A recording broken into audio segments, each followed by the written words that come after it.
வணக்கம். 2026 தமிழகத்தில் யார் முதல்வர் என்கிற தகுதியை நிறுவக்கூடிய கட்சிகளை ஒன்று ஒன்றாக சொல்லிக்கிட்டு இருக்கேன். அதாவது திமுக, அதிமுகவை தவிர மீதி கட்சிகளுக்கு சொல்கிறேன். இதை தேமுதிகவுக்கு நேற்று போட்டிருந்தேன், வீடியோ போட்டிருந்தேன். இன்று அதாவது தமிழகத்தில் கட்சிகள் 48 கட்சி என்னமெல்லாம் சொல்கிறாங்க. ஆனால் கட்சினா ஒரு கட்சியை நடைமுறையிலிருந்து ஒரு தமிழகத்தின் முதல்வர்களை நிர்வகிக்கக்கூடியது, ஆட்சி அதிகாரத்தில் பங்குனால அதில் பங்கேற்று சிறப்பாக செயல்படக்கூடிய கட்சிகள்னு ஒரு சில கட்சிகள் இருக்குது. அப்படி பார்க்கும்போது திமுக, அதிமுக தவிர பாஜக, காங்கிரஸ் விட்டுருங்க, அது தனியாக வரலாம் இருக்குது. நம்ம தமிழ்நாட்டுக்குள்ளே இருக்க கட்சிகளில் முக்கிய பங்கெடுக்கக்கூடிய கட்சி தேமுதிக. விஜயகாந்த் அவர்கள், கேப்டன் விஜயகாந்த் அவர்கள் வச்சுருந்த தேமுதிக. அதுக்கு அடுத்தபடியாக பெரிய கட்சி எதுன்னு பார்த்தா பாமக, ஐயா ராமதாஸ் அவருடைய கட்சி. அதனால் இவங்களுக்கு இந்த கட்சியில் ஆட்சி அதிகாரத்தில் பங்கு கேட்கலாம். அதே மாதிரி இவங்களுக்கு நிறைய ஓட்டு வங்கி இருக்குது. ராமதாஸ் அவர்கள் நான் சிறு வயதிலேருந்து பார்த்துருக்கேன். எனக்கு தெரிஞ்ச 30-40 வருஷத்துக்கு மேலே அவர் அரசியலில் ஈடுபட்டு கட்சி துவங்கி இப்போது இந்த லெவலுக்கு நல்ல பெரிய லெவலில் மகனை நல்லா சிறப்பாக வழி நடத்திட்டு வந்தார். ஆனால் இப்போ சமீப காலமாக நல்லா வளர்ந்து வர நிலைமையில் சமீப காலமாக ஏதோ குடும்ப சண்டை போல் ஏதோ ஒன்று, குடும்ப சண்டை. ரெண்டாவது அவர் அன்புமணி அவர்கள் பேச்சில் கொஞ்சம் தணிஞ்சு போகிற மாதிரிலாம் இருக்குது. ஆனால் ஐயா ராமதாஸோடைய பேச்சு தணிஞ்சு போகலை, தளர்ந்து போய் தான் இருக்குது. அது வயது முதிர்ப்பின் காரணமாக அந்த மாதிரி இருப்பார்னு நினைக்கிறேன். அவருக்கு அந்த வீர ஆவேசம், சக்திகள், பவர்கள், என்னென்ன செய்யுங்கிற திட்டங்கள்லாம் இன்னும் அவர் மனசுக்குள்ள ஓடுது.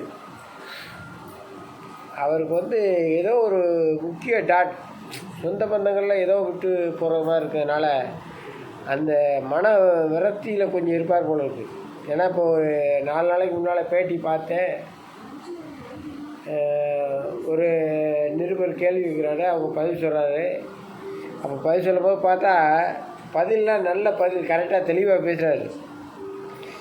கொஞ்சம் தளதழுத்திருக்காரா, அவர் வயது முதிர்ப்பின் காரணமாக இருக்காது. ஆனால் இப்போ அதுக்கெல்லாம் இடமில்லை. 2026 தேர்தலில் சீக்கிரம் முடிவு எடுக்கணும். இருவரும் ஒற்றுமையாக இருந்தால் தான் கட்சி இந்த முடிவை எடுக்க முடியும். அப்படியாப்பட்ட சூழ்நிலை. அவர் பேச்சில் கூட அவருக்கு என்ன பிடிக்கலன்னா, அன்புமணி ராமதாஸ் அவர் மனைவியை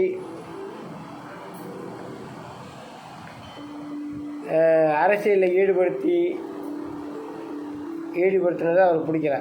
ரெண்டாவது, முகுந்தன் அவருடைய மகனுடைய பேரன் போல இருக்குது, அவங்களை ஈடுபடுத்தினது பிடிக்கலை.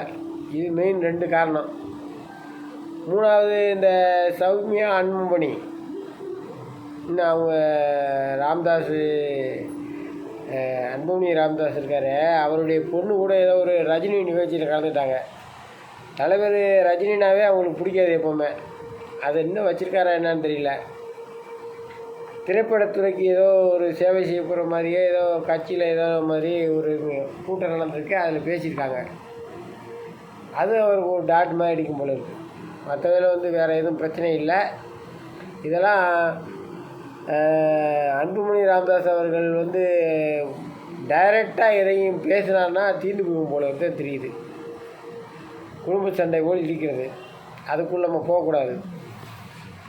இப்போ அரசியலில் இதே நிலைமை நீடித்தா, அவர் நினச்சி பேசிகிட்டு இருக்க பார்த்தா அன்புமணியை கட்சியை விட்டே நிற்கிறார் போல இருக்கு. அந்த லெவலில் தான் பேசிகிட்டு இருக்காரு. அதே இடத்துல அவர் கூட்டணிக்கு போகிறதுன்னா யார்கிட்ட போவாங்கன்னா, இந்த 2 கட்சிகளில்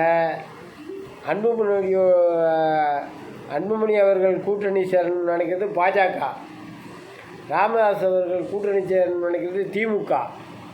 இந்த 2 கருத்துப்பாடும் தனியாக ஓடிக்கிட்டு இருக்குது. இதுவும் ஓடுது, வெளியில் சொல்ல மாட்டேங்கிறாங்க.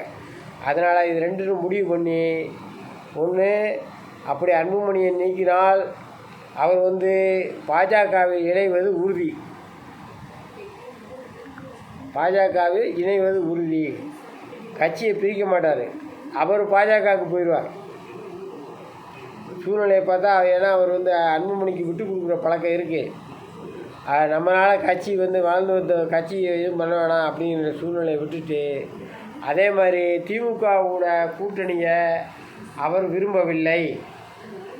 இதுவும் உள்ளே ஓடிக்கிட்டு இருக்கிறதுனால தான் இப்போ பிரச்சனையே. ஆகையால் டாக்டர் அன்புமணி ராமதாஸ் அவர்கள்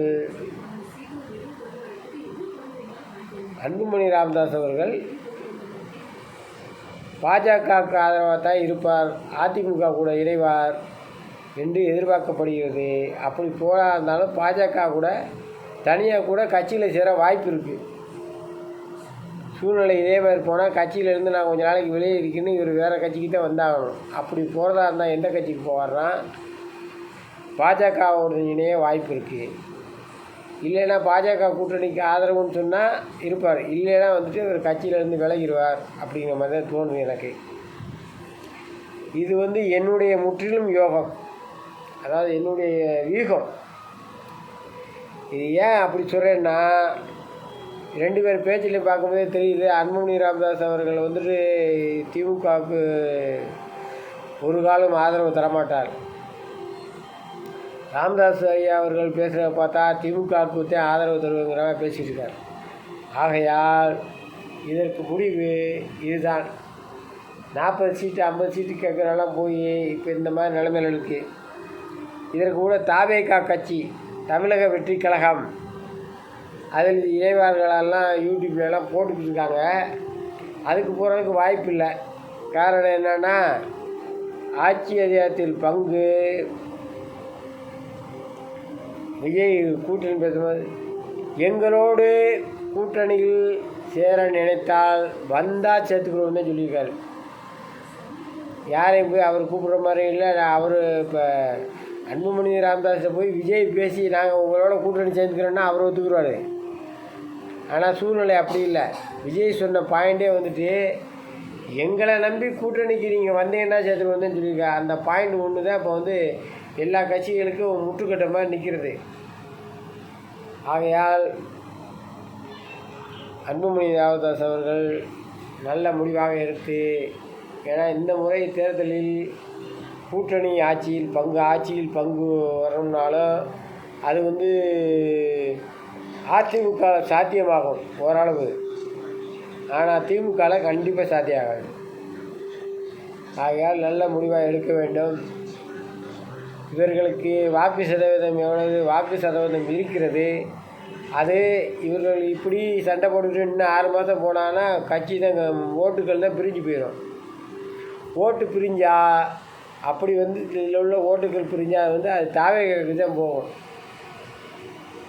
ஆகையால் அன்புமணி ராமதாஸ் அவர்கள் இதற்கு ஒரு நல்ல முடிவு அவர் ஒருத்தர் தான் எடுக்க முடியும். ஐயா பெரியவர் அவர் அவர் நிலைமையை சொல்லிக்கிட்டு இருக்காரு. அவரை சமாதானப்படுத்துகிறதே மெயின். அவரை சமாதானப்படுத்தினாத்தான் இந்த கட்சியினுடைய பெருமையை கட்டி காக்க முடியும். அது அன்புமணி ராமதாஸ் அவர்கள் தான் அந்த முடிவை எடுக்க முடியும். ஆகையால் 2026 இவர்கள் பங்கு என்று எதுவும் சொல்வதற்கு இல்லை என்னை பொறுத்தளவுக்கு. நன்றி, வணக்கம்.